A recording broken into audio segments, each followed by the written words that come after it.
ਨੂੰ ਸਹਿਣ नहीं करता। ਲੈ ਬਾਣੀ ਦੀ ਸਹੀ ਸੱਚੋ ਸੱਚੀ ਕਥਾ ਕਰਦੇ ਕੋਈ ਪ੍ਰਚਾਰ ਕਰ ਲੈ, ਸਾਡੀ ਗੱਲ ਨਹੀਂ। ਕਈਆਂ ਦਾ ਮਨ ਗੁੱਸੇ ਜੇ ਹੋ ਜਾਂਦਾ ਹੈ ਕਿਉਂਕਿ ਮਨ ਨੇ ਗੁਰੂ ਦੀਆਂ ਗੱਲਾਂ ਝੱਲੀਆਂ ਨਹੀਂ, ਸਹਿਣ ਨਹੀਂ ਕਰਦਾ। ਗੁਰ ਕੀ ਆ ਗਿਆ ਮਨ ਮੈਂ ਸਾ ਹੈ ਆਪ ਸਕੋ ਕਰ ਕਛ ਨਾ ਜਨਾਵੇ, ਆਪਣੇ ਆਪ ਨੂੰ ਕੁਛ ਕਰਕੇ ਨਾ ਜਨਾਵੇ। ਭਾਵ ਜ਼ਿੰਦਗੀ ਵਿੱਚ ਆਪਾਂ ਹੰਕਾਰ ਰਹਿਤ ਹੋ ਕੇ ਰਹੀਏ, ਈਗੋਲੈਸ ਹੋ ਕੇ ਰਹੀਏ। ਆਪ ਸਕੋ ਕਰ ਕਛ ਨਾ ਜਨਾਵੇ, ਹਰ ਹਰ ਨਾਮ ਰਿਦਾ ਸਤਿ ਆਵੇ। ਮਨ ਵਿੱਚ ਹੈ सतगुर दे कोल मन की गल है ना, गल मन की है बार बार। मन बेचना की होंदा, मन मर्जी छड्डती, गुरु की गल मननी शुरू कर दी। मन बेचा सतगुर कै पास तिस सेवक के, बस वो सेवक के सारे कारज संपूर्ण हो गए। तिस सेवक के कारज रास, सेवा करत होए निहकामी तिस का होत। जिहड़े निहकामी दा अर्थ कहंदा स्वार्थ रहत हो के। भी कई बार ना लगता होंगे भी सेवा के कारज करते हैं, कुछ इदां दे भी होंगे है, पर वो सेवा के कारजां दे पिछे स्वार्थ छुपया होंदा है। कई बार मालक तो जानता ही है, जिवें अपने उधर की गल है ज़्यादा तो भी देखिया कई बार ना भी कंबल वंड रहे होंगे है, राशन भी लगता है भी सेवा करते गरीबां लोड़वंदां दी, मगरों पता लग गया भी सेवा काहनूं सी, वोटां आ रही हैं, पिछे स्वार्थ छुपया होया सी वोटां दा। कई बार होंदा नहीं वो सेवा नहीं, वो स्वार्थ सी, स्वार्थ पूर्ति सी आड़ दे विच। इदां कई थावां ते देखिया मैं, कहणगे जी सोने की सेवा चलती है। सोने की सेवा कदी है? पहला पढ़ी लेना, सोने नाल रब नहीं मिलता। नहीं, सोने की सेवा कदी है? असल में पिछे होर भाव छुपया है। कह दें सच्ची गल एडजस्ट कर जाओगे ना, नहीं ये तो मोटियां कुंडियां लगदियां, सेवा करदी है बड़े घपले दे विचों ही हुंदे है। बोलो सतनाम। हाँ जी सच है जी, ਤਾਂ ਕਹੇ ਨਾ ਸਹਿਣ ਕਰ ਲੈ। ਮੈਂ ਸੱਚੀ ਗੱਲ ਕਹੀ ਹੈ। ਇਹਦੇ ਪਿੱਛੇ ਕੀ ਚੱਲਦਾ, ਪਿੱਛੇ ਕੀ ਚੱਲਦਾ? ਸੰਗਮਾਮਰ ਤੋਂ ਸੋਨੇ ਕੰਨੀ ਹੋ ਗਏ, ਜਦ ਕਿ ਸੱਚੀ ਸੇਵਾ ਕੀ ਸੀ? ਇਹ ਆਪਣੇ ਕੌਮੀ ਪੈਸੇ ਨੂੰ ਲਾਇਆ ਜਾਂਦਾ ਵੀ ਸਾਡੇ ਧੀਆਂ ਪੁੱਤ IAS ਬਣਨ, PCS ਬਣਨ, ਇੰਜੀਨੀਅਰ ਡਾਕਟਰ ਬਣਨ, ਤਕੜੇ ਪ੍ਰੋਫੈਸਰ ਰੱਖ ਕੇ ਪੈਸਾ ਉਹਨਾਂ ਨੂੰ ਦਿੱਤਾ ਜਾਂਦਾ ਵੀ ਕੋਚਿੰਗ ਦਿਓ ਸਾਡੇ ਧੀਆਂ ਪੁੱਤਾਂ ਨੂੰ, ਤਾਂ ਕਿ ਆਪਣੀ ਕੌਮ ਦਾ ਭਵਿੱਖ ਸੁਨਹਿਰੀ ਹੋ ਸਕਦਾ। ਭਵਿੱਖ ਸੁਨਹਿਰੀ ਜਿਵੇਂ ਯਹੂਦੀਆਂ ਨੇ पढ़न लिखन ते जोर लाया ना, आप देख लो। तो जा फिर गुरबाणी नूं सुन के जीवन सोने वर्गा करना है। कच्चो कंचन भयो शब्द गुर सरवणे सुनियो। बाणी नूं ध्यान ला के सुनिए, ना तो जीवन सोने वर्गा बनाया, ना कौम के भविख बारे अपने आगुआं ने सोचा। सोने की सेवा चलती है, सेवा कदी चलती है? घपले चलते हैं। बोलो सतनाम। उत्थे भी मैं गल कह देने, पर यह गल सुन के उधर बहुत औखे होंगे है। चल तुहाडे तां हजे, मेरे तो औखे बहुत होंगे है। क्यों भी इदा ही कहता हाँ, मैं क्या सेवा कानून घपला है? घपले ही चलते हैं। सेवा कदी है? जानदा वो सेवा करत होए सेवा होंगी जिहदे पिछे कोई स्वार्थ ना छुपया होवे। जिहड़ा पिछे चलदा ना जो कुछ, उहनूं मालक जानदा, मालक जानदा भी की हो रहा है कि। जां कई थावां ते मैं इदां भी देखिया, ये अपनी गल्लां तां क्यों असीं उधर नहीं सुणाउणीਆਂ, उधर ही रहिंदे हाँ। अखबार दे विच ना मैं एक बारी खबर देखी, की होया खबर का हैडिंग कहते जी कंबल वंडे जा रहे हैं लोड़वंदां नूं। खबर 5 जाणियां ने चुक्या होया वो कंबल वाला जिहड़ा बैग कह लो, बैग थैला 5 ने, विच एक गरीब खड़ा है दे रहे सी। वो फोटो देख के ना मेरी हासी निकल गई। तुसीं पुछोगे भी तेरी हासी काते निकल गई?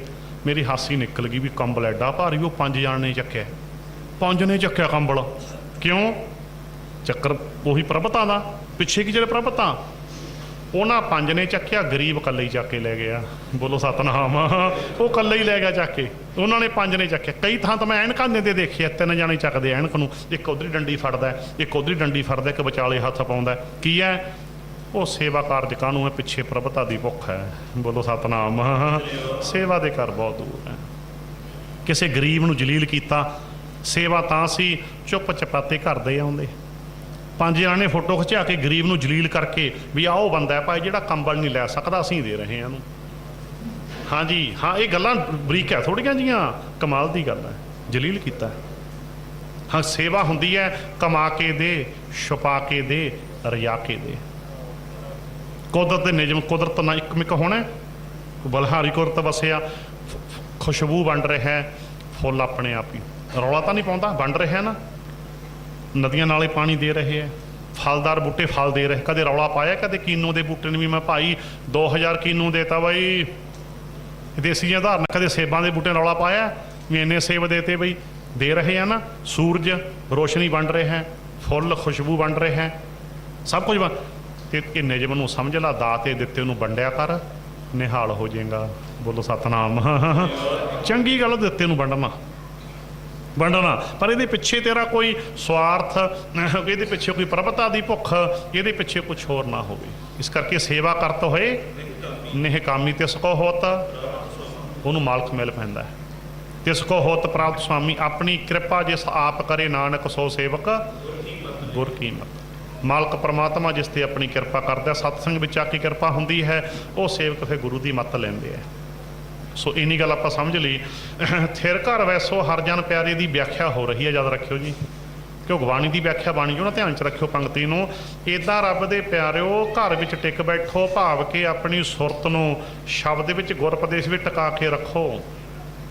ਸ਼ਬਦ ਘਰ ਵਿੱਚ ਰਹੇ ਸਾਡੀ ਸੁਰਤ ਹੈ ਜਿਹੜੀ।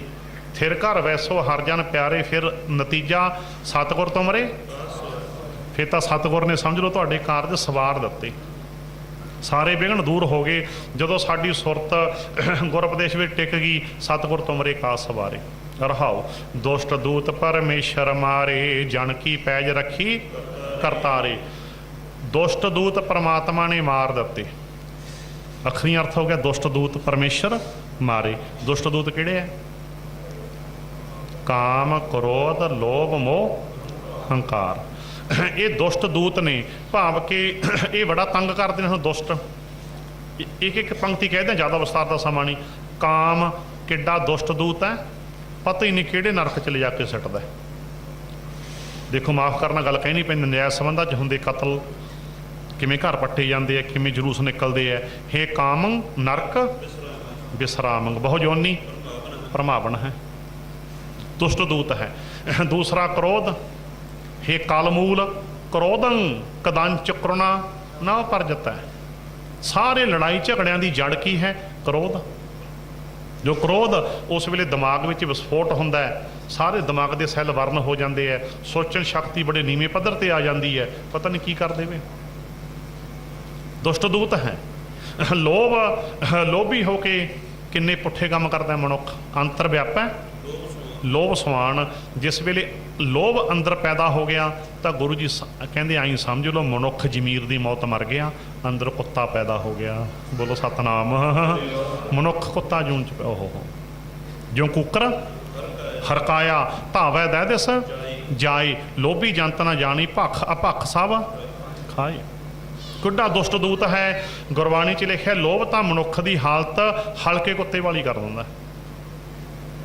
ਦੇਖੋ ਕਿੰਨੇ ਦੁਸ਼ਟ ਦੂਤ ਨੇ। ਦੁਸ਼ਟ ਦੂਤਾਂ ਦੀ ਵਿਆਖਿਆ ਬਾਣੀ 'ਚ ਕਿੱਡਾ, ਯਾਨੀ ਕਿ ਹਲਕੇ ਕੁੱਤੇ ਨਾਲ ਤੁਲਨਾ ਕਾਤੇ ਕੀਤੀ ਹੈ। ਹਲਕੇ ਕੁੱਤੇ ਦੀਆਂ ਮੋਟੀਆਂ ਜਿਹੀਆਂ 5 ਨਿਸ਼ਾਨੀਆਂ ਹੁੰਦੀਆਂ। ਪਹਿਲੀ ਨਿਸ਼ਾਨੀ ਕੀ ਹੈ? ਹਲਕੇ ਕੁੱਤੇ ਨੂੰ ਘਰਦਿਆਂ ਦੀ ਪਛਾਣ ਖਤਮ ਹੋ ਜਾਂਦੀ ਹੈ। ਘਰੇ ਰੱਖਿਆ ਨਾ ਕੁੱਤਾ, ਘਰੇ ਮੂੰਹ ਮਾਰਨ ਲੱਗ ਜੀ, ਆਪਾਂ ਆਮ ਨਹੀਂ ਕਹਿੰਦੇ ਹਲਕਿਆ ਲੱਗਦਾ ਯਾਰ, ਘਰਦਿਆਂ ਨੂੰ ਹੀ ਵੱਢਣ ਲੱਗ ਗਿਆ ਤਾਂ ਪਛਾਣ ਹੀ ਨਹੀਂ ਰਹੀ, ਪਹਿਲੀ ਨਿਸ਼ਾਨੀ। ਦੂਜੀ ਮਾਲਕ ਦਾ ਦਰ ਛੱਡ ਜਾਂਦਾ, ਉਹ ਘਰੇ ਨਹੀਂ ਰਹਿੰਦਾ, ਰਹਿ ਜੂ ਘਰੇ ਚੜ੍ਹ ਜਾਂਦਾ। ਜਿਹਨੂੰ ਆਪਾਂ ਪਿੰਡਾਂ ਵਾਲੀ ਭਾਸ਼ਾ 'ਚ ਕਹਿੰਦੇ ਰੋਈਏ ਚੜ੍ਹ ਗਿਆ। ਰੋਈਏ ਲਫ਼ਜ਼ ਤਾਂ ਆਪ ਸਮਝਦੇ ਹੋ, ਰੋਈਏ ਛੱਡ ਗਿਆ ਘਰ ਨੂੰ, ਮਾਲਕ ਦੇ ਦਰ ਨੂੰ ਛੱਡ ਗਿਆ। ਤੀਜੀ ਨਿਸ਼ਾਨੀ ਹੁੰਦੀ ਹੈ ਹਲਕੇ ਕੁੱਤੇ ਦੇ ਮੂੰਹ ਦੇ ਵਿੱਚੋਂ ਝੱਗ ਆਉਂਦੀ ਹੈ, ਲਾਟਪ। ਚੌਥੀ ਨਿਸ਼ਾਨੀ ਹੁੰਦੀ ਹੈ ਹਲਕੇ ਕੁੱਤੇ ਦੀ ਪੂਛ ਸਿੱਧੀ ਹੁੰਦੀ ਹੈ, ਹਲਕੇ ਕੁੱਤੇ ਦੀ ਪੂਛ ਸਿੱਧੀ ਹੁੰਦੀ ਹੈ। ਪੰਜਵੀਂ ਨਿਸ਼ਾਨੀ ਹਲਕੇ ਕੁੱਤੇ ਨੂੰ ਹਾਈਡਰੋਫੋਬੀਆ ਹੋ ਜਾਂਦਾ। ਇਹ ਸਾਇੰਸ ਦਾ ਲਫ਼ਜ਼ ਹੈ, ਭਾਵ ਕਿ ਪਾਣੀ ਤੋਂ ਡਰ ਲੱਗਦਾ।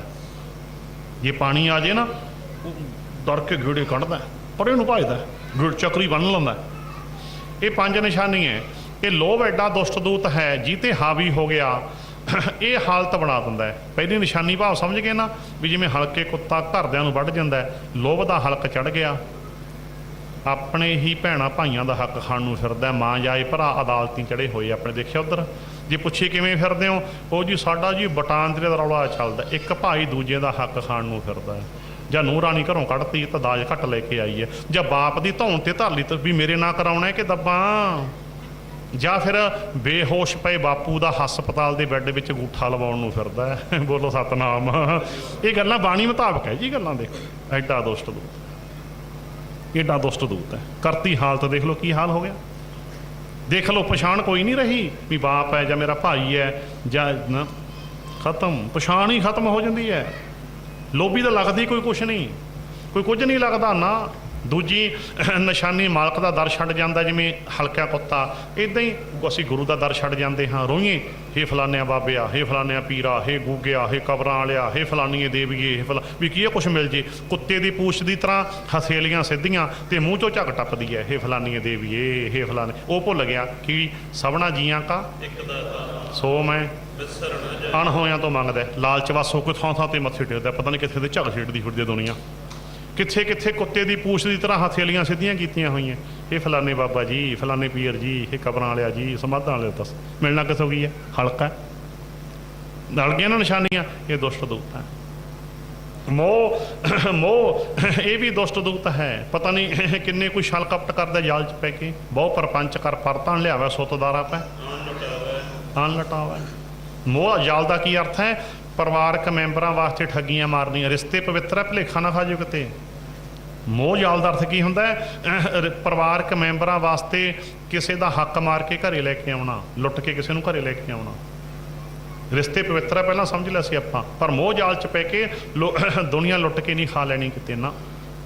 ਹੰਕਾਰ ਤੁਹਾਨੂੰ ਪਤਾ ਹੈ ਦੁਸ਼ਟ ਦੂਤ ਹੈ। ਮੈਂ ਮੇਰੀ ਦੇ ਦਾਅਵੇ ਕਰਦਾ, ਇਸ ਕਰਕੇ ਇੱਦਾਂ। ਪਰ ਜਦੋਂ ਜੁੜ ਗਏ ਹੁਣ ਉੱਥੇ ਆ ਜਾਓ, ਦੁਸ਼ਟ ਦੂਤ ਪਰਮੇਸ਼ਰ ਮਾਰੇ ਤੇ ਆ ਜਾਓ। ਜਦੋਂ ਆਪਾਂ ਰੱਬੀ ਬਾਣੀ ਨਾਲ ਜੁੜ ਗਏ, ਰੱਬੀ ਬਾਣੀ ਦੇ ਗਿਆਨ ਨੇ, ਪਰਮਾਤਮਾ ਨੇ ਦਾ ਭਾਵ ਰੱਬੀ ਬਾਣੀ ਦੇ ਗਿਆਨ ਨੇ, ਪਰਮਾਤਮਾ ਨੇ ਆਪਣੀ ਰੱਬੀ ਬਾਣੀ ਰਾਹੀਂ ਇਹ ਦੁਸ਼ਟ ਦੂਤ ਮਾਰ ਦਿੱਤੇ। ਮਾਰਨ ਦਾ ਭਾਵ ਵੈਦਿਕ ਭਾਸ਼ਾ ਦੇ ਵਿੱਚ ਕੀ ਹੁੰਦਾ? ਜਿਵੇਂ ਵੈਦ ਸਾਂਖੀਆ ਮਾਰ ਲੈਂਦਾ, ਸਮਝ ਕੇ ਤੁਸੀਂ ਉਹਨੂੰ ਮਾਰਨ ਦਾ ਅਰਥ ਕੀ ਹੈ? ਜ਼ਹਿਰ ਭਾਵ ਨੂੰ ਹੀ ਮਾਰਦਾ ਹੈ ਨਾ, ਖਤਮ ਨਹੀਂ ਕਰਦਾ, ਉਹਦੀ ਪੋਟੈਂਸ਼ੀ ਨਹੀਂ ਖਤਮ ਕਰਦਾ। ਸਾਂਖੀ ਦੇ ਹੱਥ 'ਚ ਮਾਫ ਕਰਨਾ, ਵੈਦ ਦੇ ਹੱਥ ਵਿੱਚ ਆ ਗਿਆ ਸਾਂਖੀਆ। ਸਾਂਖੀਆ ਬਹੁਤ ਭੈੜੀ ਜ਼ਹਿਰ ਹੈ, ਜੋ ਸੁਣਾ ਹੀ ਹੈ। ਪਰ ਜਦੋਂ ਵੈਦ ਦੇ ਹੱਥ 'ਚ ਆ ਗਿਆ, ਵੈਦ ਨੇ ਸਾਂਖੀਆ ਮਾਰ ਲਿਆ, ਫਿਰ ਬਹੁਤ ਵਧੀਆ ਦਵਾਈ ਬਣ ਗਈ। ਇਹਨੂੰ ਕਿਹਾ ਜਾਂਦਾ ਸਾਂਖੀਏ ਦੇ ਜੀਵਨ 'ਚ ਸੰਕ੍ਰਾਂਤੀ ਆ ਗਈ। ਸੰਕ੍ਰਾਂਤੀ ਕਹਿੰਦੇ ਨੇ ਇਹਨੂੰ, ਟ੍ਰਾਂਸਫਰਮੇਸ਼ਨ ਆਫ ਐਨਰਜੀ ਕਹਿੰਦੇ ਆ ਸਾਇੰਸ ਦੀ ਭਾਸ਼ਾ 'ਚ। ਸ਼ਕਤੀ ਨਾ ਪੈਦਾ ਕੀਤੀ ਜਾ ਸਕਦੀ ਹੈ, ਨਾ ਖਤਮ ਕੀਤੀ ਜਾ ਸਕਦੀ ਹੈ। ਇਸ ਨੂੰ ਇੱਕ ਤੋਂ ਦੂਜੇ ਰੂਪ ਦੇ ਵਿੱਚ ਬਦਲਿਆ ਜਾ ਸਕਦਾ ਹੈ। ਹੁਣ ਦੇਖੋ ਕਮਾਲ ਕਰਤੀ ਵੈਦ ਨੇ, ਜ਼ਹਿਰ ਦਵਾਈ 'ਚ ਬਦਲਤੀ। ਪੋਇਜ਼ਨ ਕੀ ਬਣ ਗਈ? ਮੈਡੀਸਨ। ਸੋ ਪਰਮੇਸ਼ਰ ਨੇ ਆਪਣੀ ਰੱਬੀ ਬਾਣੀ ਨਾਲ ਦੁਸ਼ਟ ਦੂਤ ਮਾਰ ਦਿੱਤੇ। ਭਾਵ ਕੀ ਹੈ? ਇਹ ਸੋਧ ਦਿੱਤੇ, ਇਹ ਸ਼ੁੱਧ ਹੋ ਗਏ। ਜਿਵੇਂ ਸਾਂਖੀਆ ਦਵਾਈ ਬਣ ਗਈ। ਹੁਣ ਕਾਮ ਦੁਸ਼ਟ ਦੂਤ ਨਹੀਂ ਰਿਹਾ। ਹੁਣ ਕਾਮ ਕੀ ਬਣ ਗਿਆ? ਮੇਰਾ ਮਿੱਤਰ।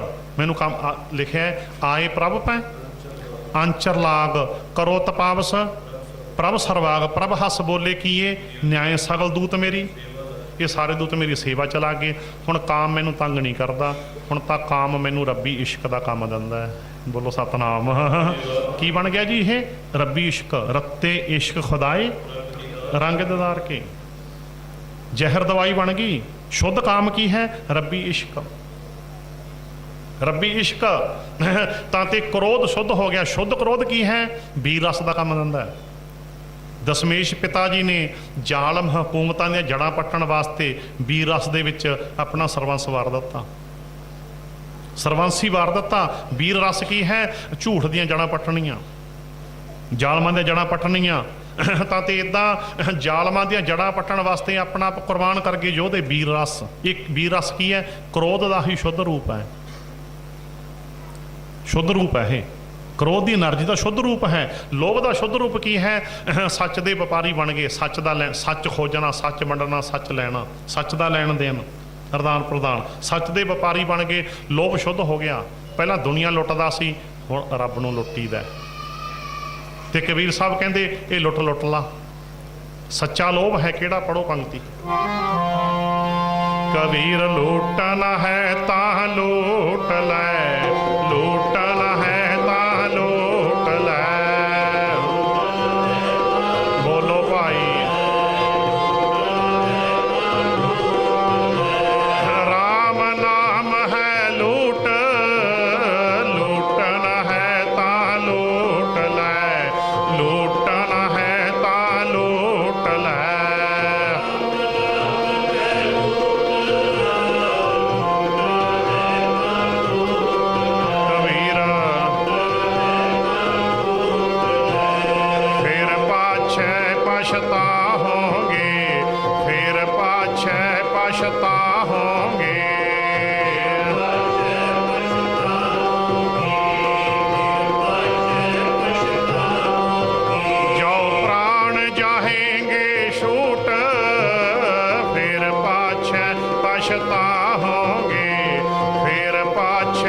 ਪਛਤਾਹੋਗੇ।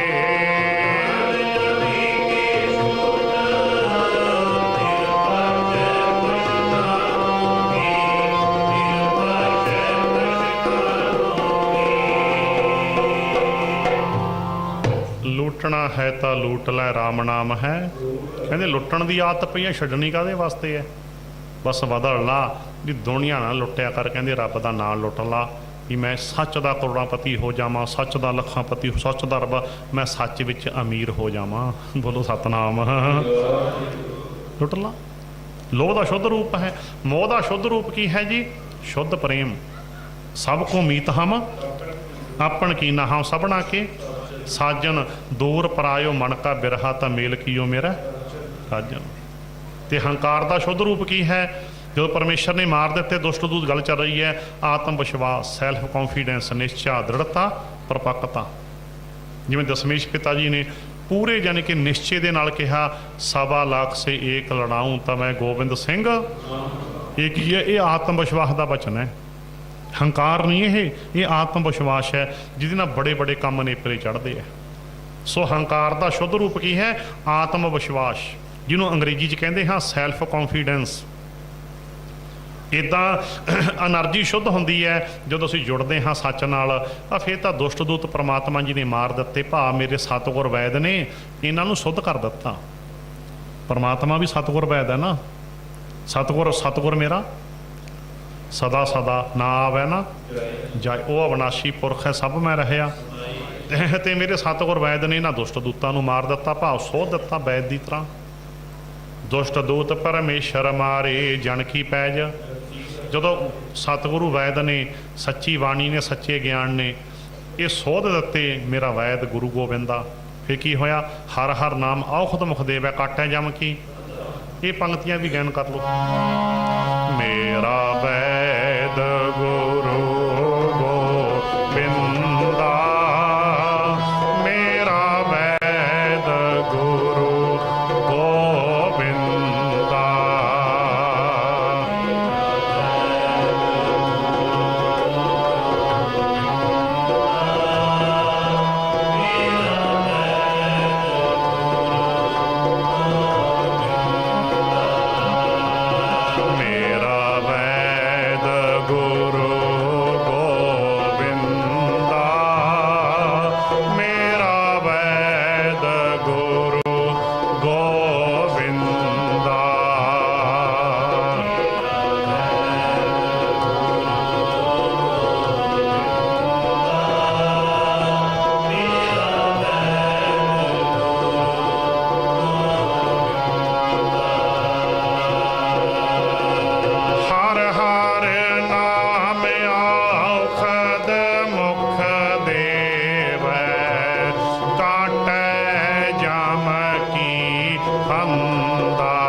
ਗੁਰੂ ਪਰਮਾਤਮਾ ਜੀ ਮੇਰੇ ਵੈਦ ਨੇ, ਮੇਰਾ ਵੈਦ ਗੁਰੂ ਗੋਬਿੰਦਾ।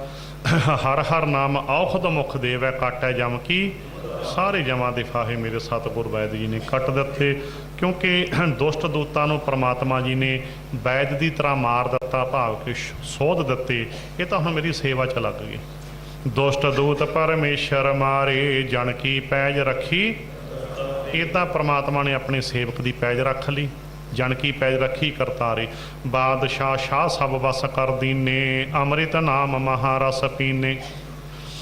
ਪਰਮਾਤਮਾ ਜੀ ਨੇ ਬਾਦਸ਼ਾਹ ਸਾਹਿਬ ਹੀ ਵਸ ਕਰ ਦਿੱਤੇ, ਭਾਵ ਆਪਣੇ ਪਿਆਰੇ ਦੀ ਇੰਨੀ ਉੱਚੀ ਅਵਸਥਾ ਬਣਾ ਦਿੱਤੀ ਕਿ ਉਹਦੀ ਨਿਗਾਹ ਦੇ ਵਿੱਚ ਦੁਨਿਆਵੀ ਸ਼ਾਹ ਤੇ ਦੁਨਿਆਵੀ ਬਾਦਸ਼ਾਹ ਕੁਝ ਵੀ ਨਾ ਰਹੇ।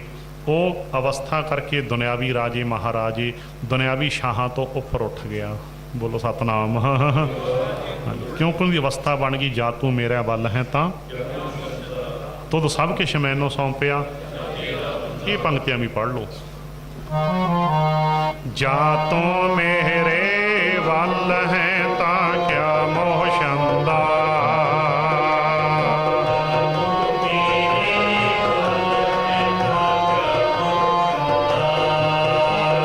ਤੁਧ ਸਭ ਕਿਛ ਮੈਨੂੰ ਸੌਂਪਿਆ, ਜਾ ਤੇਰਾ ਬੰਦਾ।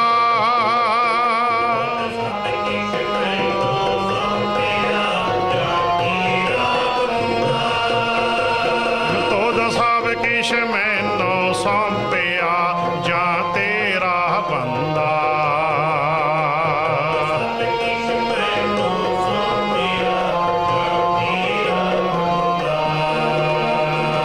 ਜਾਂ ਤੂੰ ਮੇਰੇ ਵੱਲ ਹੈ ਤਾਂ ਕਿਆ ਮੋਹ ਛੰਦਾ,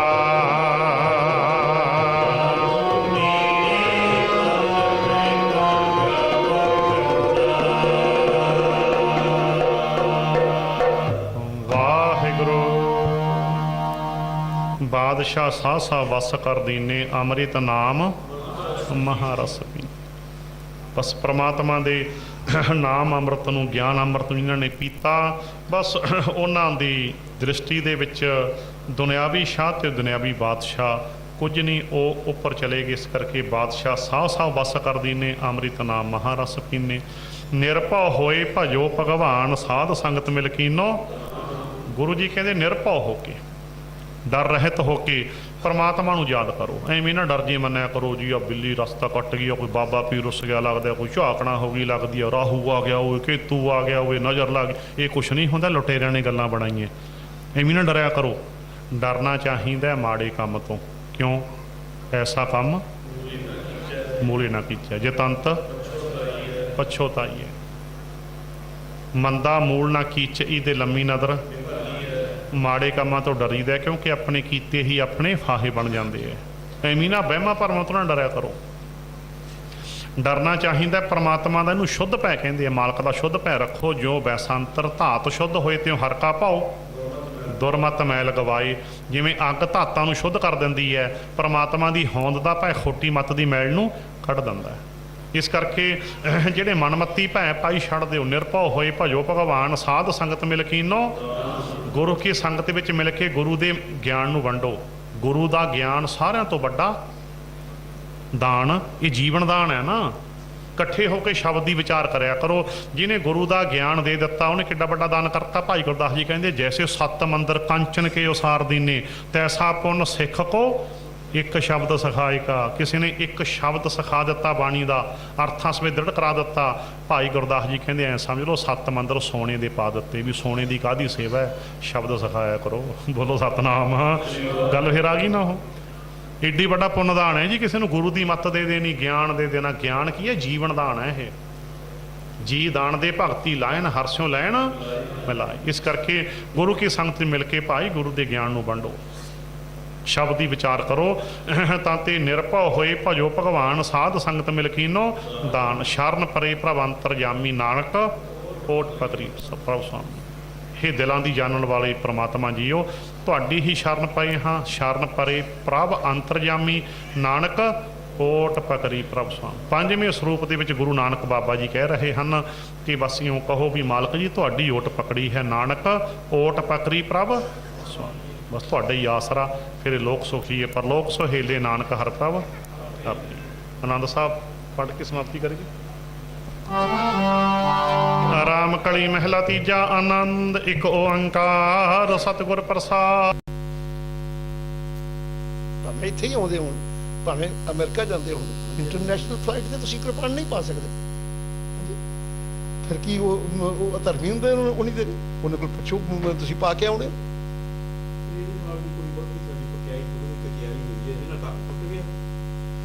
ਤਾਂ ਇਸ ਲਈ ਨੇ ਸਾਰੀਆਂ ਗੱਲਾਂ ਜਿਹੜੀ ਗੁਰੂ ਸਾਹਿਬ ਤਾਂ ਕਹਿ ਰਹੇ ਨੇ, ਨਾਨਕ ਤਗ ਨਾ ਟੁੱਟੇ ਜੇ ਤੱਗੇ ਹੋਵੇ ਜੋ। ਤੇ ਫਿਰ ਸਾਡੀ ਵੀ ਉਹੀ ਗੱਲ ਆ ਗਈ, ਦੂਜੇ ਬਦਲਵੇਂ ਰੂਪ ਵਿੱਚ ਹੋ। ਇਹਨਾਂ ਚੀਜ਼ਾਂ ਦੇ ਵੀ ਜਿਹੜੇ ਭਰਮ ਆ, ਮਤਲਬ ਦਿਲਾਂ ਦਿਮਾਗਾਂ 'ਚ ਬਣੇ ਹੋਏ ਆ। ਬਕਵਾਸ ਚੱਲਦੀ ਸੀ ਪਹਿਲਾਂ, ਸ਼ਾਇਦ ਜ਼ਿਆਦਾ ਚੱਲੀ ਹੋਵੇ। ਜਿਹੜਾ ਦਸਮ ਗ੍ਰੰਥ ਦੀ ਇਕੱਤਰਤਾ ਉਹ ਭਾਈ ਮਨੀ ਸਿੰਘ ਦੇ ਨਾਲ ਜੋੜੀ ਜਾਂਦੀ, ਉਹ ਕਿੱਥੋਂ ਤੱਕ?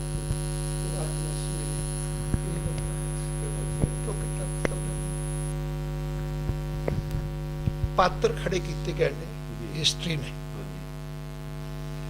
ਇਤਿਹਾਸ ਜਿਹੜਾ ਹੈ, ਲਿਖਣ ਵਾਲਾ ਜਿਹੜਾ ਸ਼ਰਾਰਤੀ ਤਬਕਾ ਹੈ, ਉਹਨੇ ਇਤਿਹਾਸ ਲਿਖਣ ਲੱਗਿਆ ਕੋਈ ਪਾਤਰ ਚੁਣਨਾ ਹੈ ਕਿ ਜਿਸ ਪਾਤਰ ਦੇ ਨਾਮ ਥੱਲੇ ਮਾਨਤਾ ਮਿਲ ਜਾਏ। ਅੱਜ ਤੁਸੀਂ ਕਹਿੰਦੇ ਹੋ ਭਾਈ ਬਾਲਾ ਹੈ ਨਹੀਂ, ਮੰਨਦੇ ਕਿਤੇ ਸਾਬਤ ਵੀ ਨਹੀਂ ਹੁੰਦਾ। ਪਰ ਜਿਸ ਆਦਮੀ ਨੇ ਪਹਿਲੀ ਜਨਮ ਸਾਖੀ ਲਿਖੀ,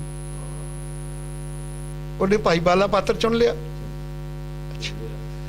ਜੇ ਜਨਮ ਸਾਖੀ ਛੱਡ ਦਿਓ ਤੇ ਭਾਈ ਬਾਲਾ ਸਾਬਤ ਹੀ ਨਹੀਂ ਹੁੰਦਾ। ਉਹਨੇ ਪਾਤਰ ਚੁਣ ਲਿਆ, ਔਰ ਫਿਰ ਪਾਤਰ ਵੀ ਉਸ ਨੂੰ ਲੋਕਾਂ 'ਚ ਪ੍ਰਭਾਵਿਤ ਕਰਨ ਲਈ ਕੀ ਚੁਣਿਆ ਵੀ ਭਾਈ ਬਾਲਾ ਸਾਰੀ ਜ਼ਿੰਦਗੀ ਨਾਲ ਰਿਹਾ। ਉਹ ਤਾਂ ਜੋ ਕੁਝ ਲਿਖਾ ਰਿਹਾ ਉਹ ਆਪਣੀ ਹੱਡ ਬੀਤੀ ਲਿਖਾ ਰਿਹਾ, ਉਹਦੇ ਨਾਲ ਇੰਪੋਰਟੈਂਸ ਬਣ ਗਈ ਵੀ ਇਹ ਤਾਂ ਅਸਲ ਚੀਜ਼ ਹੈ, ਕਿਉਂਕਿ ਭਾਈ ਬਾਲੇ ਨੇ ਲਿਖਾਈ, ਭਾਈ ਬਾਲਾ ਸਾਰੀ ਜ਼ਿੰਦਗੀ ਨਾਲ ਰਿਹਾ। तो लिखण वाले अयोग आदमी ने अपना नाम नाल साबित किया। एक पात्र की चोन है, किसी ने भी लिखा। अब मैं कल ही गल कह रहा से, तुसी मैं नाल नहीं लिया, मेरे को भाई नाल लियांदी हुई है प्यारा सिंह पदम दे रैतनामे संपादना। उनदे प्यारा सिंह पदम सारे रैतनामियां दी संपादना भी करता है, पर आरंभ विच अपनी भूमिका विच एक गल स्पष्ट लिखता है कि ये रहतनामे जिहड़े ने किसी बुद्धिमान, लफज बड़े सादे वरत गया, शरारती नहीं आख्या उन्हें, किसी बुद्धिमान सिख दे लिखे हुए ने। ते उन्हें दसम पातशाह जी दे समकाली सिखां दा नाम वरत्या सिर्फ प्रमाणिकता लैण वास्ते। उन्हां दे हुक्मनामे नहीं ना लिखदा है, भाई नंद लाल, भाई दया सिंह नाल ना लिखदा कि इन्हां विचों किसी दे हुक्मनामे नहीं, पर नाम उन्हां दा वरतिया गया क्योंकि पात्र उहनूं वो चाहिदा जिंदी नाल मकबूलियत बने, लोग उहनूं प्रवान करन। उन्हां पात्र सारे वो चुन ले जिहड़े गुरु गोबिंद सिंह साहब दे वक्त दे समकाली सिख सन। बकायदा मेरी लिखत नहीं प्यारा सिंह पदम दी मैं अज भी पढ़ा सकना इत्थे नाल। तो मेरे कहने का मतलब है पात्र चुने जाते हैं। इसे तरह जिहड़ा इतिहास है अपने दा दसम ग्रंथ के आरंभ का, मैं अज सवेरे जिथों गल चली सी कि दो चीज़ां घातक ने इतिहास के उस पीरीयड दियां, और दोनों विच ही भाई मनी सिंह ते माता सुंदरी का नाम पात्र वजों चुनिया गया, और दोनों घातक ने। एक बंदा बहादुर, बंदे बहादुर की कुर्बानी, बंदे बहादुर नूं बंदा गंदा आख के, गुरु तो बेमुख आख के तुसीं ये साबित नहीं करते कि गुरु गोबिंद सिंह साहब की चोन गलत है। उन्हें चुन के तो गुरु गोबिंद सिंह साहब ने आप भेजा। वो कुर्बानी विच किते ज्यादा है। अखीर तक कोई जे आदमी दे अंदर सिक्खी ना होवे, कोई कर सकता है भी उनके पुत्र का कलेजा कढ़ के उनके मूँह में पाया जाए तो तू सिक्खी छड्ड दे, वो छड्डे ना। जमूरा नाल उनका मांस तोड़िया जाए पर वो सिक्खी छड्डे ना, इन्ना मजबूत। दूजे पासे तत खालसा, एक पासे बंदई खालसा, एक पासे तत खालसा, आपस में विछोड़िया। और एक गल मुंशी आप जिहड़ा ज्ञानी ज्ञान सिंह का पढ़ लो पंथ प्रकाश, मेरे को भी नाल इत्थे आया, उहदे चों लिखदा है कि बादशाह फरकसीर जिहड़ा है उसने वेख लिया भी बंदे बहादुर का मुकाबला करना औखा है। उन्हें आख्या किसी तरह इन्हां दे आपस में निफाक पाइए, उत्थे लफज निफाक वरतिया, सिखां विच निफाक पाया, दुबदा पाया, आपस में दुफेड़ पाया। ते दुफेड़ किस तरह पाया भी तत खालसा वखरा कर दिता, विच निशानियां की दित्तियां भी हाँ जी उन्हें विआह करा लिया। कि गुरु गोबिंद सिंह साहब जेडे आप गृहस्थी ने, जेडे गृहस्थी रहन दा करते हैं, वो जो बंदा बहादुर विआह करा लवे तो उन्होंने छेक देंदे है। सारियां गल्लां उल्ट। खैर जी, ਅੱਛਾ, ਇਹ ਚਿੱਠੀ ਜਿਹੜੀ ਹੈ ਉਹਦੇ ਖਿਲਾਫ ਵਰਤਣ ਵਾਸਤੇ ਮਾਤਾ ਸੁੰਦਰੀ ਦਾ ਨੂੰ ਪਾਤਰ ਚੁਣਿਆ। ਹੁਣ ਮਾਤਾ ਸੁੰਦਰੀ ਦਾ ਪਾਤਰ ਚੁਣਿਆ ਜਾਣਾ ਸਿਰਫ ਇਤਿਹਾਸ ਵਿੱਚ ਹੈ, ਨਹੀਂ ਤਾਂ ਸਾਡੇ ਜ਼ਿਹਨ ਨਹੀਂ ਬੈਠਦਾ। ਸੋਚੋ ਵੀ ਜਿਨ੍ਹਾਂ ਸਾਹਿਬਜ਼ਾਦੇ ਸ਼ਹੀਦ ਕੀਤੇ, ਜਿਨ੍ਹਾਂ ਇੰਨਾ ਸੰਘਰਸ਼ ਗੁਰੂ ਗੋਬਿੰਦ ਸਿੰਘ ਸਾਹਿਬ ਪਾਤਸ਼ਾਹ ਜੀ ਦੇ ਜੀਵਨ ਕਾਲ ਵਿੱਚ ਲਿਆਂਦਾ। ਜਿਸ ਵੇਲੇ ਗੁਰੂ ਗੋਬਿੰਦ ਸਿੰਘ ਸਾਹਿਬ ਚੜ੍ਹਾਈ ਕਰ ਜਾਣ, ਜੋਤੀ ਜੋਤ ਸਮਾ ਜਾਣ, ਉਸ ਤੋਂ ਬਾਅਦ ਉਹਨਾਂ ਦੀ ਪਤਨੀ ਉਸੇ ਸਰਕਾਰ ਦੇ ਜ਼ੇਰੇ ਸਾਇਆ ਹੋ ਜਾਏ, ਕਦੀ ਮੰਨਿਆ ਜਾ ਸਕਦਾ? ਮਾਤਾ ਸੁੰਦਰੀ ਅੱਜ ਵੀ ਜਾ ਕੇ ਦਿੱਲੀ ਜਾ ਗੁਰਦੁਆਰਾ ਉਹਦੇ ਨਾਂ ਦਾ ਬਣ ਗਿਆ। ਗੁਰਦੁਆਰੇ ਇਤਿਹਾਸ ਨੂੰ ਵੇਖ ਕੇ ਬਣਾ ਦਿੰਦੇ, ਉੱਥੋਂ ਸਾਬਤ ਕਰਤਾ ਜੀ ਵੀ ਮਾਤਾ ਸੁੰਦਰੀ ਜਿਹੜੀ ਹੈ ਉਹ ਜਦ ਉਹਨੂੰ ਸਰਕਾਰ ਨੇ ਆਪਣੇ ਜ਼ੇਰੇ ਸਾਇਆ ਰੱਖ ਲਿਆ, ਉਹਦੇ ਜੋ ਮਹਲ ਬਣਾਤਾ, ਉਹਨੂੰ ਰਜ਼ੀਨਾ ਦੇ ਦਿੱਤਾ, ਉਹਨੂੰ ਖਰਚਾ ਪਾਣੀ ਸਭ ਲਾਤਾ, ਤੇ ਉੱਥੇ ਮਾਤਾ ਸੁੰਦਰੀ ਸੰਤੁਸ਼ਟ ਸੀ। ਉੱਥੇ ਬੈਠ ਕੇ ਭਲਾ ਉਹ ਪੰਥ ਦੀ ਅਗਵਾਈ ਕਰ ਰਹੀ ਹੈ। ਦੇਖੋ ਅਜੀਬ ਗੱਲ ਹੈ, ਬੈਠੀ ਸਰਕਾਰ ਦੇ ਜ਼ੇਰੇ ਸਾਇਆ ਹੈ ਤੇ ਅਗਵਾਈ ਪੰਥ ਦੀ ਕਰ ਰਹੀ। ਸੋਚੋ, ਇਹ ਸਾਰਾ ਕੁਝ ਦੱਸ ਦਿੱਤੇ। ਹੁਣ ਉਹ ਉੱਥੋਂ ਬੈਠ ਕੇ ਅਗਵਾਈ ਕਰ ਰਹੀ ਹੈ, ਉਸੇ ਦਰਮਿਆਨ ਵਿੱਚ ਦੋਨੋਂ ਕੰਮਾਂ ਹੋ ਰਹੇ। ਬੰਦੇ ਬਹਾਦਰ ਦੀ ਨਿਫਾਕੀ, ਉਹਦੀ ਸ਼ਹੀਦੀ, ਉਹਦੇ ਨਾਲ 700 ਸਿੰਘਾਂ ਦੀ ਸ਼ਹੀਦੀ, ਸਭ ਕੁਝ ਮਾਤਾ ਸੁੰਦਰੀ ਤੇ ਚੁਣਿਆ। ਉਹ ਚਿੱਠੀ ਲਿਖ ਰਹੀ ਹੈ ਕਿ ਇਹ ਬੰਦਾ ਗੰਦਾ ਹੋ ਗਿਆ, ਇਸ ਲਈ ਇਹਨੂੰ ਨਾ ਵਰਤ, ਇਹਦੇ ਨਾਲ ਵਰਤੋਂ ਛੱਡੋ, ਇਹਦਾ ਸਾਥ ਨਾ ਦਿੱਤਾ ਜਾਏ। ਤਤ ਖਾਲਸਾ ਜਿਹੜਾ ਵੱਖਰਾ ਹੋ ਜਾਂਦਾ, ਭਾਈ ਮਨੀ ਸਿੰਘ ਦੇ ਫੈਸਲੇ ਤੇ ਪਰਚੀਆਂ ਵਾਲੀ ਗੱਲ ਵਿੱਚ ਜੋੜ ਦਿੱਤੀ। ਜਿਹੜਾ ਤਤ ਖਾਲਸਾ ਵੱਖਰਾ ਹੁੰਦਾ ਹੈ, ਉਹ ਤਤ ਖਾਲਸਾ ਜਿਹੜਾ ਹੈ ਉਹ ਕੇਵਲ 5000 ਰੁਪਇਆ ਮਹੀਨਾ ਤੇ ਚਬਾਲ ਦੇ ਪਰਗਨੇ ਦੀ ਥੋੜੀ ਜੀ ਜ਼ਮੀਨ ਪੱਠਿਆਂ ਵਾਸਤੇ, ਘੋੜਿਆਂ ਦੇ ਪੱਠਿਆਂ ਵਾਸਤੇ, ਇਹ ਲੈ ਕੇ ਸਰਕਾਰ ਦਾ ਮੁਲਾਜ਼ਮ ਹੋ ਜਾਂਦਾ। ਲਿਖਤਾਂ ਪਈਆਂ ਉੱਥੇ। ਲਿਖਤ ਵਿੱਚ ਕੀ ਕਰਦਾ ਹੈ ਕਿ ਹਿੰਦੂ ਨੂੰ ਨਾ ਛੇੜਿਆ ਜਾਏ, ਹਿੰਦੂ ਰਕਸ਼ਕ ਸਾਬਤ ਹੁੰਦਾ ਹੈ ਤਤ ਖਾਲਸਾ। ਉਹਨਾਂ ਦੇ ਹੋ ਜਾਂਦਾ ਕਿ ਅੱਜ ਤੋਂ ਤਤ ਖਾਲਸਾ ਤੁਹਾਡੇ ਲਈ ਲੜਾਈ ਲੜੇਗਾ। ਇੱਕ ਪਾਸੇ ਸ਼ਹੀਦੀ ਪਾਉਣ ਵਾਲਾ ਬੰਦਾ ਬਹਾਦਰ ਹੈ, ਉਹ ਬੰਦੇ ਹੀ ਖਾਲਸੇ ਨੂੰ ਅਸੀਂ ਛੱਡ ਦਿੱਤਾ। ਅੱਜ ਤੱਕ ਬੰਦੇ ਬਹਾਦਰ ਦਾ ਦਿਨ ਹੁਣ ਮਨਾਉਣ ਸ਼ੁਰੂ ਜਦੋਂ ਲੋਕ ਬੋਲ ਪੈਣੇ, ਨਹੀਂ ਤੇ ਬੰਦੇ ਬਹਾਦਰ ਨੂੰ ਕੋਈ ਪੁੱਛਦਾ ਨਹੀਂ ਸੀ। ਉਹ ਬੰਦੇ ਹੀ ਖਾਲਸੇ ਵੱਖਰੇ ਹੋ ਗਏ। ਵਾਹਿ ਜੀ ਖਾਲਸਾ, ਤਾਂ ਲੰਬਾ ਕੰਮ ਕਰ ਤੋ ਮੇਰੇ ਕਹਿਣ ਦਾ ਮਤਲਬ ਹੈ ਵੀ ਜੀ, ਇਹ ਤਾਂ ਗੱਲ ਚੱਲੀ ਸੀ ਵੀ ਅਸਲ ਵਿੱਚ ਇਤਿਹਾਸ ਵਿੱਚ ਪਾਤਰ ਖੜੇ ਕੀਤੇ ਜਾਂਦੇ ਤੇ ਉਹ ਪਾਤਰ ਖੜੇ ਕੀਤੇ ਜਾਂਦੇ ਨੇ ਜਿਨ੍ਹਾਂ ਦੇ ਰਾਹੀਂ ਲੋਕ ਆਸਾਨੀ ਨਾਲ ਕਨਫਿਊਜ਼ ਹੋਣ। ਹੁਣ ਮਾਤਾ ਸੁੰਦਰੀ ਦਾ ਭਾਈ ਮਨੀ ਸਿੰਘ ਦਾ ਨਾਂ ਦੋ ਥਾਵਾਂ ਤੇ ਬੋਲ ਰਿਹਾ, ਬੰਦੇ ਬਹਾਦਰ ਨੂੰ ਖਤਮ ਕਰਨ ਵਾਸਤੇ ਵੀ ਤੇ ਦਸਮ ਗ੍ਰੰਥ ਨੂੰ ਬਣਾਉਣ ਵਾਸਤੇ ਵੀ।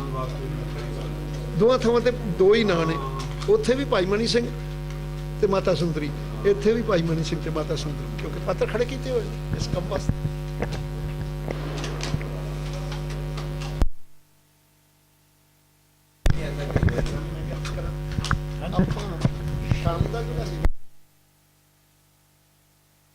ਪੈਦਾ ਹੁੰਦੇ ਨੇ ਕਿਸੇ ਕਨਫਿਊਜ਼ਨ ਚ ਹੁੰਦਾ, ਔਰ ਜਿੰਨਾ ਸਾਨੂੰ ਕਨਫਿਊਜ਼ ਕੀਤਾ ਗਿਆ ਉਹਨਾਂ ਕਿਸੇ ਕੰਮ ਨੂੰ ਨਹੀਂ ਕੀਤਾ। ਜਿੰਨੇ ਅਸੀਂ ਸ੍ਰੀ ਗੁਰੂ ਗ੍ਰੰਥ ਸਾਹਿਬ ਦੇ ਦੁਆਲੇ ਜੁੜੇ ਹੀ ਨਹੀਂ, ਅਸੀਂ ਨਿਰੇ ਉਹਨਾਂ ਗ੍ਰੰਥਾਂ ਦੇ ਦੁਆਲੇ ਜੁੜੇ ਹਾਂ ਜਿਨ੍ਹਾਂ ਨੇ ਸਾਨੂੰ ਕਨਫਿਊਜ਼ ਕੀਤਾ। ਉਹਦੇ ਵਿੱਚੋਂ ਸਵਾਲ ਪੈਦਾ ਹੋਏ ਹੋਏ।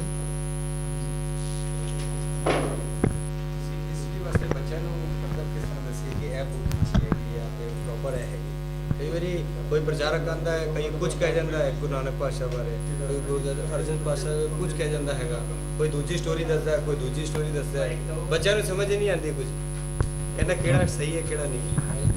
ਕਈ ਢਾਡੀ ਸਿੰਘ ਆਉਂਦੇ ਨੇ, ਉਹ ਅਲੱਗ ਦੱਸਦੇ ਨੇ ਆਪਣੇ ਜਾਈਏ।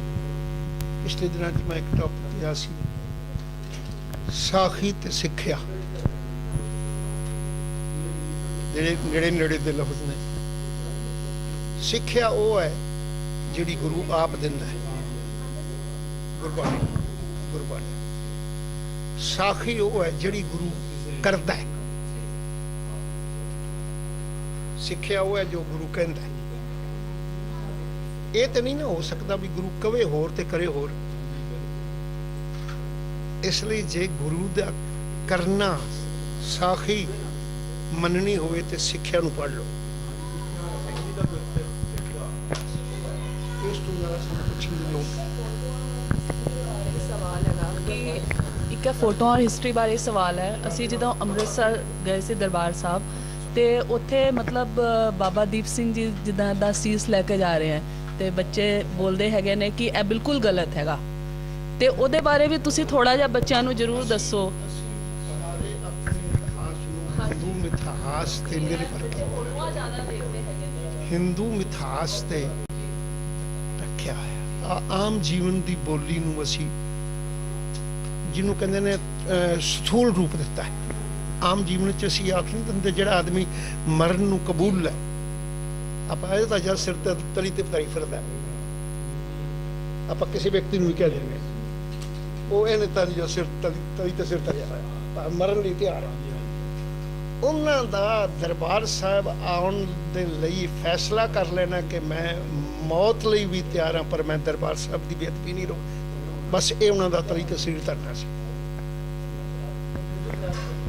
ਅੱਜ ਦੀ ਡੇਟ ਦੇ ਵਿੱਚ ਵੀ ਹੁਣ ਪਿੱਛੇ ਜੇ ਆਪਾਂ ਦੇਖਿਆ ਕਿ ਸੰਤ ਜਰਨੈਲ ਸਿੰਘ ਭਿੰਡਰਾਂ ਵਾਲਿਆਂ ਦੀ ਸ਼ਹੀਦੀ ਦੀ ਗੱਲ ਆ, ਤੇ ਮੈਂ ਕਹੀ ਆ ਟਕਸਾਲੀ ਸਿੰਘ ਬਾਬਾ ਦੀਪ ਸਿੰਘ ਦੇ ਬਾਰੇ ਜਦੋਂ ਗੱਲ ਕਰਦੇ, ਤੇ ਮੈਂ ਕਹਿੰਦਾ ਕਿ ਅਸੀਂ ਸੰਤ ਜਰਨੈਲ ਸਿੰਘ ਭਿੰਡਰਾਂ ਵਾਲੇ ਨੂੰ ਵੀ ਸੀਸ ਤਲੀ ਤੇ ਰੱਖ ਕੇ ਲੜਦੇ ਦੇਖਿਆ। ਕਿਉਂਕਿ ਜਿਸ ਬੰਦੇ ਨੂੰ ਪਹਿਲਾਂ ਪਤਾ ਲੱਗ ਜਾਏ ਕਿ ਮੇਰੀ ਮੌਤ ਜਿਹੜੀ ਆ ਅਵਸ਼ ਹੋਣਾ ਇੱਥੇ, ਤੇ ਫਿਰ ਵੀ ਉਹ ਨਹੀਂ ਘਬਰਾਉਂਦਾ, ਇਹਦਾ ਮਤਲਬ ਉਹ ਸੀਸ ਜਿਹੜਾ ਤਲੀ ਤੇ ਰੱਖ ਕੇ। ਆਮ ਜੀਵਨ ਵਿੱਚ ਅਸੀਂ ਵਰਤਦੇ ਹਾਂ, ਜਿਹੜਾ ਆਦਮੀ ਨਿਡਰ ਹੋ ਕੇ ਮੌਤ ਵਾਲੇ ਪਾਸੇ ਕਨੇ ਤਾਂ ਤਲੀ ਤੇ ਸਿਰ ਸਿਰ ਤਲੀ ਤੇ ਉਹਨੂੰ ਅਸੀਂ ਸਥੂਲ ਰੂਪ ਦਿੰਦੇ ਹਾਂ। ਅਸੀਂ ਫੋਟੋਆਂ ਬਣਾਉਂਦੀਆਂ, ਉਹ ਸਥੂਲ ਰੂਪ ਹੋ ਗਿਆ। ਉਹਦੇ ਆਧਾਰ ਤੇ ਫਿਰ ਅਸੀਂ ਉਦੋਂ ਵੀ ਵੱਧ ਗਏ ਵੀ 3 ਮੀਲ ਜੀ 4 ਮੀਲ ਪਿੱਛੇ ਹੀ ਸੀਸ ਉਤਰ ਗਿਆ, ਉੱਥੋਂ 4 ਮੀਲ ਤੁਰੇਗਾ, ਯਾਨੀ ਕਿ ਅਗਾਂ ਗੱਲ ਵਧਾ ਦਿੱਤੀ। ਇਹ ਸਭ ਲੋਕਾਂ ਨੂੰ ਕਨਫਿਊਜ਼ ਕਰਨ ਵਾਸਤੇ। ਤਾਂ ਮੈਂ ਇਸੇ ਲਈ ਅਰਜ਼ ਕਰਦਾ, ਜਦੋਂ ਤੱਕ ਅਸੀਂ ਸ੍ਰੀ ਗੁਰੂ ਗ੍ਰੰਥ ਸਾਹਿਬ ਨੂੰ ਪਹਿਲ ਨਹੀਂ ਦਿਆਂਗੇ, ਅਸੀਂ ਸਾਖੀਆਂ ਨੂੰ ਪਹਿਲ ਦੇਣੀ। ਉਹ ਵੀ ਹਨੂਮਾਨ ਦੇ ਪਹਾੜ ਨਾ ਲਿਆਇਆ ਹੋਵੇ, ਥੋੜੀ ਜਿਹੀ ਚੀਜ਼ ਲਿਆਇਆ ਹੋਵੇ, ਉਹ ਗਾਂਹ ਜਾ ਕੇ ਵਧਾ ਦਿੱਤੀ। ਉਹ ਇਸ ਤਰ੍ਹਾਂ ਹੀ ਸਾਡੇ ਇਹ ਵਧਾ ਦਿੱਤੀ। ਹਾਂ, ਬ੍ਰਹਮਾ ਦਾ ਸਿਰ ਉਤਰਿਆ ਜੀ, ਉਹ ਜੀ ਸ਼ਿਵ ਜੀ ਦੇ ਤਲੀ ਤੇ ਲੱਗ ਗਿਆ ਜੀ। ਉਹ ਲਾਉਣਾ ਚਾਹੁੰਦਾ ਸੀ, ਲੈਂਦਾ ਨਹੀਂ ਸੀ। ਉਹ ਸਿਰ ਤਲੀ ਤੇ ਲੱਗ ਕੇ ਸਾਰੀ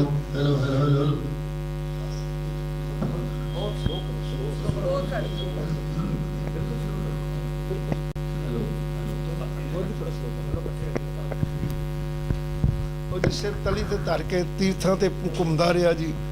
ਹਾਂਜੀ, ਉਹ ਸਿਰ ਤਲੀ ਤੋਂ ਉਤਰੇ ਨਾ। ਕਪਾਲ ਮੋਚਨ ਦਾ ਤੀਰਥ ਜਿਹੜਾ ਸੀ, ਉੱਥੇ ਜਾ ਕੇ ਉਹਦਾ ਨਾਂ ਹੀ ਕਪਾਲ ਮੋਚਨ ਇਸ ਵਾਸਤੇ ਹੈ ਕਿਉਂਕਿ ਕਪਾਲ ਕਹਿੰਦੇ ਨੇ ਸਿਰ ਨੂੰ, ਹਾਂਜੀ, ਮੋਚਨ ਲਾਉਣ ਨੂੰ। ਉੱਥੇ ਜਾ ਕੇ ਉਹਦਾ ਸਿਰ ਲੱਥਾ। ਇਹ ਉਹਨਾਂ ਦੀਆਂ ਮਿਥਿਹਾਸ ਦੀਆਂ ਕਹਾਣੀਆਂ ਜਿਹੜੀਆਂ ਉਹ ਅਸੀਂ ਆਪਣੇ ਆਪ ਵਿੱਚ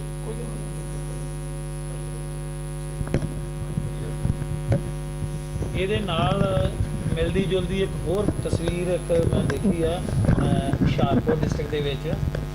ਉੱਥੇ ਇੱਕ ਬਾਬਾ ਮੱਤੀ ਆ, ਸੇਮ ਉਹ ਵੀ ਘੋੜੇ ਤੇ ਚੜਿਆ ਹੁੰਦਾ, ਤੇ ਉਹਨੇ ਸੀਸ ਜਿਹੜਾ ਵਾ ਬਾਬੇ ਦੀ ਥਲੀ ਧਰਤੀ ਦੇ ਉੱਤੇ ਹੀ ਤਲੀ ਤੇ ਰੱਖਿਆ।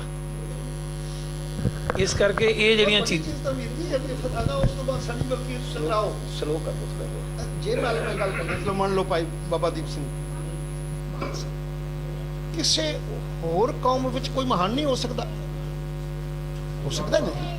ਜੇ ਕੋਈ ਹੋਰ ਕੌਮ ਦਾ ਆਦਮੀ ਇਹ ਉਸੇ ਤਰ੍ਹਾਂ ਦਾ ਸੀਨ ਬਣਾ ਲਵੇ, ਅਸੀਂ ਗੱਲ ਪਹਿਨੇ ਸਾਡੀ ਬਾਬਾ ਦੀਪ ਸਿੰਘ ਦੀ ਨਕਲ ਕਿਉਂ ਕਰੇ? ਯਾਨੀ ਕਿ ਭਾਵ ਅਸੀਂ ਬੇਤਰਤੀਬੇ ਢੰਗ ਨਾਲ ਚੱਲ ਰਹੇ ਹਾਂ। ਸਮਾਜ ਵਿੱਚ ਕਿਵੇਂ, ਸਮਾਜ ਨੂੰ ਕਿਵੇਂ ਬਦਲਣਾ ਹੈ, ਕਿਵੇਂ ਕੰਟਰੋਲ ਕਰਨਾ ਹੈ। ਗੁਰੂ ਨੇ ਕੋਈ ਕੰਮ ਵੀ ਐਸਾ ਨਹੀਂ ਕੀਤਾ ਜਿਹਦੇ ਨਾਲ ਸਮਾਜ ਸੁਧਾਰ ਨਾ ਹੋਵੇ। ਗੁਰੂ ਦਾ ਮਤਲਬ ਹੈ ਸਮਾਜ ਸੁਧਾਰ, ਬਦਲਣਾ।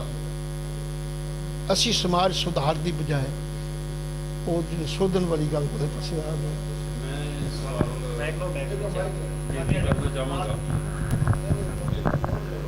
ਵੈਸੇ ਇਹ ਆ ਕਿ ਹੈ ਉਹ ਸਵਾਲ ਇੱਕ ਹੀ, ਪਰ ਉਸ ਦੇ ਰੂਪ ਸ਼ਾਇਦ ਮੈਂ 3-4 ਪੇਸ਼ ਕਰ ਸਕਾਂ। ਪਹਿਲੀ ਤਾਂ ਗੱਲ ਇਹ ਕਿ ਜਦੋਂ ਪੰਜ ਪਿਆਰੇ ਅੰਮ੍ਰਿਤ ਛਕਾਉਂਦੇ ਆ, ਘੱਟ ਕਰੋ ਵੀਰ ਜੀ, ਘੱਟ ਕਰੋ, ਉਦੋਂ ਗੁਰਮੰਤਰ ਵਾਹਿਗੁਰੂ ਸਾਨੂੰ ਦ੍ਰਿੜ ਕਰਾਉਂਦੇ ਆ। ਕੀ ਵਾਹਿਗੁਰੂ ਗੁਰਮੰਤਰ ਹੈ? ਦੂਜੀ ਗੱਲ ਕਿ ਜੇ ਸਿੱਖ ਧਰਮ ਦੇ ਵਿੱਚ ਮੈਡੀਟੇਸ਼ਨ ਸਵੀਕਾਰ ਆ, ਤਾਂ ਕਿਵੇਂ ਦੀ ਮੈਡੀਟੇਸ਼ਨ ਸਵੀਕਾਰ ਹੈ? ਮੈਡੀਟੇਸ਼ਨ ਕਿਵੇਂ ਦੀ ਸਵੀਕਾਰ ਆ? ਕੀ ਇੱਕ ਲਫ਼ਜ਼ ਉੱਤੇ ਬਾਰ-ਬਾਰ ਰਟਾ ਲਾ ਕੇ ਉਹਦੇ ਉੱਤੇ ਸੁਰਤ ਲਾਉਣੀ ਸਵੀਕਾਰ ਹੈ, ਜਾਂ ਗੁਰਬਾਣੀ ਦਾ ਸਿਧਾਂਤ ਸਮਝਣਾ ਮੈਡੀਟੇਸ਼ਨ ਹੈ? ਤੇ ਇਹ ਪਲੀਜ਼ ਇਹਦੇ ਬਾਰੇ ਥੋੜਾ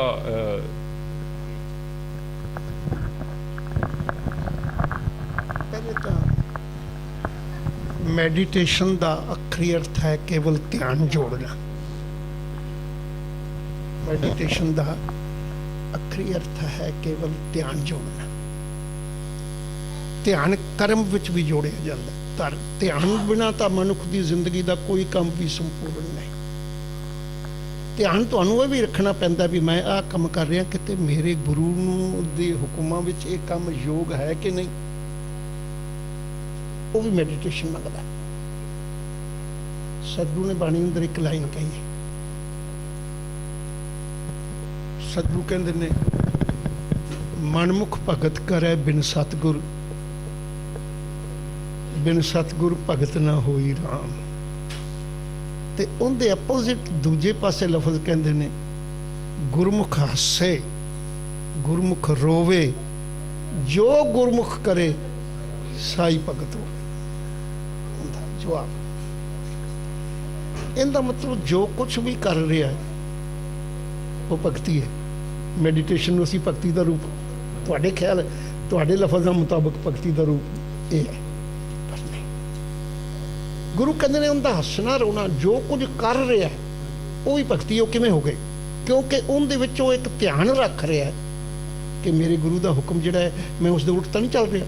ਉਹ ਧਿਆਨ ਜਿਹੜਾ ਮੈਡੀਟੇਸ਼ਨ, ਜਿੰਦੇ ਬਿਨਾ ਸਾਡਾ ਰਹਿ ਨਹੀਂ ਸਕਦੀ ਸੀ।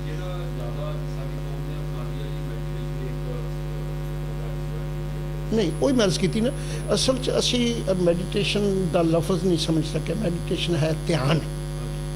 ਧਿਆਨ ਮਨੁੱਖ ਦੀ ਜ਼ਿੰਦਗੀ ਅੰਦਰ ਹਮੇਸ਼ਾ ਰਹਿਣਾ, ਜੁੜ ਕੇ ਰਹਿਣਾ, ਗੁਰੂ ਨਾਲ ਜੁੜ ਕੇ, ਗੁਰੂ ਦਾ ਧਿਆਨ ਹਮੇਸ਼ਾ ਇਹ ਰੱਖਣਾ ਵੀ ਮੈਂ ਕੋਈ ਕੰਮ ਐਸਾ ਨਾ ਕਰਾਂ ਜਿਹੜਾ ਮੇਰੇ ਗੁਰੂ ਨੂੰ ਚੰਗਾ ਨਾ ਲੱਗੇ। ਮੇਰੇ ਗੁਰੂ ਦਾ ਕੀ ਹੁਕਮ ਹੈ, ਹਮੇਸ਼ਾ ਇਹ ਦਿਮਾਗ ਵਿੱਚ ਰਹਿਣਾ, ਇਹ ਭਗਤੀ ਹੈ। ਹੁਣ ਆ ਗਿਆ ਤੁਹਾਡਾ ਲਫ਼ਜ਼ ਦੂਜਾ, ਉਹ ਜਿਹੜਾ ਵਾਹਿਗੁਰੂ ਮੰਤਰ, ਗੁਰਮੰਤਰ। ਮੰਤਰ ਕੀ ਹੁੰਦਾ ਸੀ? ਮੰਤਰ ਦਾ ਅਰਥ ਸੀ ਜਿੰਦੇ ਸੰਬੰਧ ਵਿੱਚ ਤੁਸੀਂ ਮੰਤਰ ਪੜ੍ਹ ਰਹੇ ਹੋ ਉਹਦੀ ਪਰਿਭਾਸ਼ਾ ਉਹਦੇ ਵਿੱਚ।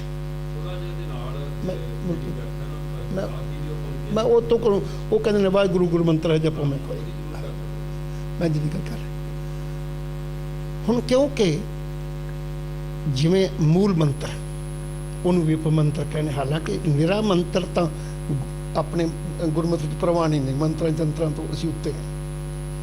ਪਰ ਮੰਤਰ ਦਾ ਆਖਰੀ ਅਰਥ ਹੈ ਜਿੰਦੇ ਵਿੱਚ ਉਸ ਜਿੰਦਾ ਮੰਤਰ ਹੈ ਉਹਦੀ ਪਰਿਭਾਸ਼ਾ ਹੋਵੇ, ਉਹਦੀ ਸਿਫਤ ਹੋਵੇ, ਉਹਦੀ ਗੱਲ ਹੋਵੇ।